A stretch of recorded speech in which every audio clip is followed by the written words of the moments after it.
Welcome to A Year of War and Peace. I'm your host, Brian E. Denton. A Year of War and Peace is a daily, year-long, chapter-by-chapter reading of and meditation on Leo Tolstoy's epic novel, War and Peace. In these videos and podcasts, you'll be treated to a free reading of one chapter per day of the novel, plus a reflective essay I've written individually tailored to that day's chapter. These readings are offered for free, though if you'd like to support me, you can do so in one of three ways. First, you could purchase my ebook, A Year of War and Peace. It features the entire novel, plus all of my reflective essays, and it's only $2.99 on Amazon.com. You could also become a patron at patreon.com/Brian E. Denton. If you sign up there, you'll receive a sonnet once a month, plus a link to an ebook of my collected sonnets. Finally, if you like, you can make a one-time donation to my PayPal account. The email there is brianedenton@gmail.com. You can also use that email to contact me. I'd be happy to hear from you. Your support is greatly appreciated. Today's reading and reflection is from chapter 312. Chapter 312. This campaign consisted in a flight of the French, during which they did all they could to destroy themselves. From the time they turned onto the Kaluga road to the day their leader fled from the army, none of the movements of the crowd had any sense. So one might have thought that regarding this period of the campaign, the historians, who attributed the actions of the mass to the will of one man, would have found it impossible to make the story of the retreat fit their theory. But no! Mountains of books have been written by the historians about this campaign, and everywhere are described Napoleon's arrangements, the maneuvers, and his profound plans which guided the army, as well as the military genius shown by his marshals. The retreat from Malo-Yaroslavets, when he had a free road into a well-supplied district, and the parallel road was open to him along which Kutuzov afterwards pursued him, this unnecessary retreat along a devastated road is explained to us as being due to profound considerations. Similarly profound considerations are given for his retreat from Smolensk to Orsha.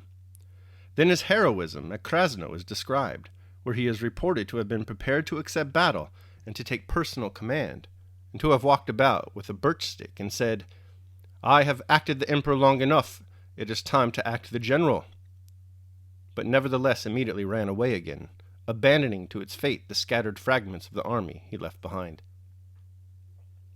Then we are told of the greatness of soul of the marshals, especially of Ney, a greatness of soul consisting in this, that he made his way by night around through the forest and across the Dnieper, and escaped to Orsha, abandoning standards, artillery, and 9/10 of his men.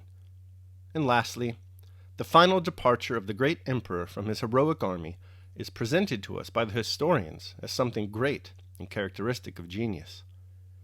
Even that final running away, described in ordinary language as the lowest depth of baseness which every child is taught to be ashamed of, even that act finds justification in the historian's language. When it is impossible to stretch the very elastic threads of historical ratiocination any further, when actions are clearly contrary to that of humanity calls right or even just, the historians produce a saving conception of greatness. Greatness, it seems, excludes the standards of right and wrong. For the great man, nothing is wrong. There is no atrocity for which a great man can be blamed. C'est grand, say the historians, and there no longer exists either good or evil, but only grand and not grand. Grand is good, not grand is bad. Grand is the characteristic, in their conception, of some special animals called heroes. In Napoleon, escaping home in a warm fur coat, and leaving to perish those who were not merely his comrades, but were, in his opinion, men he had brought there, feels que c'est grand, and his soul is tranquil. Du sublime, he said something sublime in himself. Au ridicule, il n'y a qu'un pas, said he. And the whole world of 50 years has been repeating, Sublime, grand, Napoléon le Grand, du sublime au ridicule, il n'y a qu'un pas.